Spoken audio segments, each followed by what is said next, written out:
ചേലാകർമ്മത്തിനിടെ പിഞ്ചു കുഞ്ഞ് മരിച്ച സംഭവത്തിൽ ആന്തരിക അവയവങ്ങളുടെ പരിശോധനാ ഫലം കാത്ത് പോലീസും ആരോഗ്യവകുപ്പും.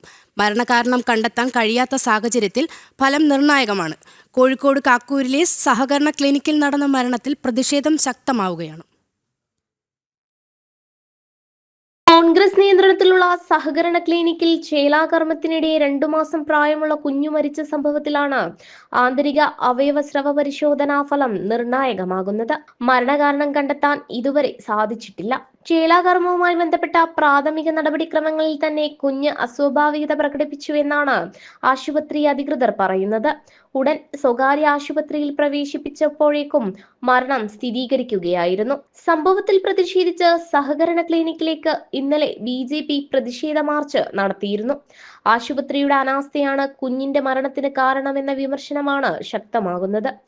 സംഭവത്തിൽ ബാലാവകാശ കമ്മീഷൻ ഇന്നലെ കേസെടുത്തിരുന്നു. ജില്ലാ ചൈൽഡ് പ്രൊട്ടക്ഷൻ ഓഫീസർ, ജില്ലാ മെഡിക്കൽ ഓഫീസർ, പോലീസ് എന്നിവർക്ക് സംസ്ഥാന ബാലാവകാശ കമ്മീഷൻ അടിയന്തരമായി റിപ്പോർട്ട് സമർപ്പിക്കാൻ നിർദ്ദേശവും നൽകിയിരുന്നു. ആരോഗ്യവകുപ്പും അന്വേഷണം ആരംഭിച്ചിട്ടുണ്ട്.